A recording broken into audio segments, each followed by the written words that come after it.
Lancé depuis le 2 mars 2019 sur l'initiative du chef de l'État en vue de pallier aux problèmes d'embouteillage, les travaux de construction des seaux de mouton qui devraient finir avant Noël 2019 peinent à être terminés. Franck Diongo, en sa qualité de porteur d'attentes de revendications des citoyens congolais, a mené des recherches et se pose plusieurs questions sur le flou autour de ces édifices. Du côté, comment les marchés ont été attribués? Première catégorie des marchés des routes, ce que l'OVD a travaillé directement. Ils ont eux-mêmes construit certaines routes. Deuxième catégorie des travaux, ils ont donné aux entreprises, Safricas et les autres. Les montants d'argent décaissés, ils ont fait quoi avec ça? Est-ce qu'il y a un problème de mégestion par les entreprises? Est-ce qu'il y a un problème de détournement d'argent? Ça, c'est du côté des entreprises, l'OVD et les entreprises qui ont eu des marchés. De l'autre côté, est-ce que le gouvernement, à travers le ministre des Finances, est-ce qu'ils ont réellement payé tel que convenu dans les cahiers des charges? Est-ce que le paiement a suivi les échéances de paiement pour qu'on termine les travaux dans les durées ou dans la durée convenue? Parce qu'il y a les accusations des uns contre les autres. Pour les entreprises, c'est le gouvernement qui ne donne pas l'argent, qui n'a pas respecté l'engagement, les échéances de paiement. Est-ce que pour le gouvernement, lorsque le gouvernement ne donne plus de l'argent, est-ce que parce qu'il a la volonté de saboter les actions du président, parce que c'est un projet de 100 jours du président? Est-ce que le problème est politique à sabotage des actions du président, que si les sauts de moutons terminent, le président aurait des soutiens à Kinshasa, il faut les bloquer pour qu'il y ait un rejet sur le président? Est-ce que le gouvernement n'a pas l'argent, ils n'ont pas les moyens de payer?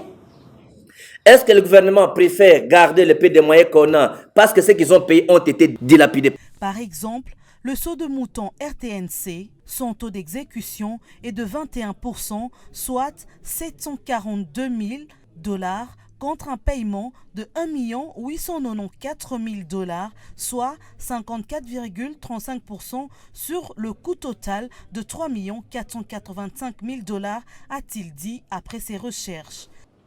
La Libération, croisement Libération 30 juin, un taux d'exécution de 75%, soit 2 684 000 $ contre un paiement de 2 430 000 $, soit 67% sur le coût total de 3 500 000 $.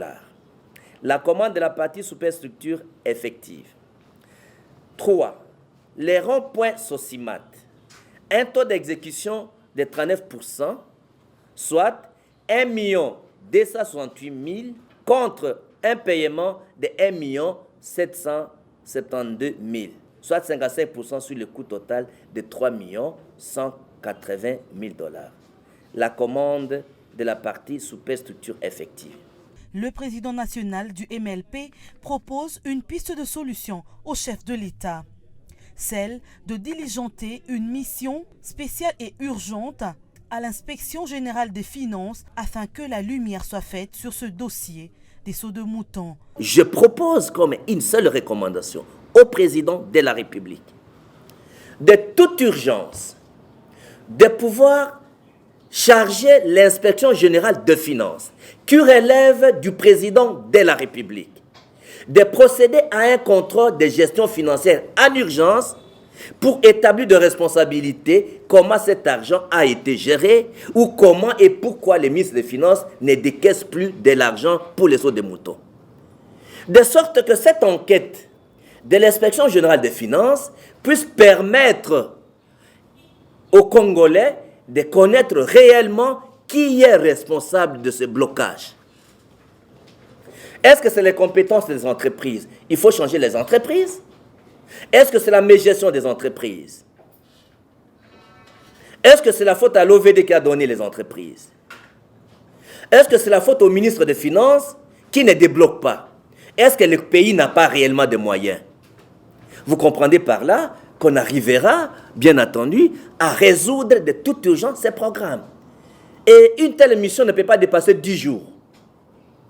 Donc, dans moins de 10 jours, les Congolais pourraient être informés quelle est la solution et puis la souffrance des embouteillages va prendre fin. Et qu'on doit savoir dans combien de temps on va terminer. Parce que lorsque les travaux ont été lancés, on nous a dit de 3 mois. Dans 3 mois, on terminerait. D'ailleurs, on nous a dit, parmi les sauts de moutons, les uns devaient être achevés, les travaux devaient être achevés en septembre. Par exemple, celui des pompages, on nous a dit que c'est en septembre. Des Sosimat et des Mandela, on nous a dit que c'est en décembre avant Noël. Alors nous avons besoin de comprendre tout cela parce que si le peuple est sous-informé, il peut s'énerver. Si le peuple est rassuré, il peut patienter et accepter sa souffrance pour dire, moi, je souffre un peu, il y aura un soulagement. Cette problématique d'embouteillage causée par les sauts de moutons dérange le quotidien des Quinois, obligés de payer triplement le budget journalier de transport ou soit de parcourir des kilomètres à pied pour rejoindre leur destination.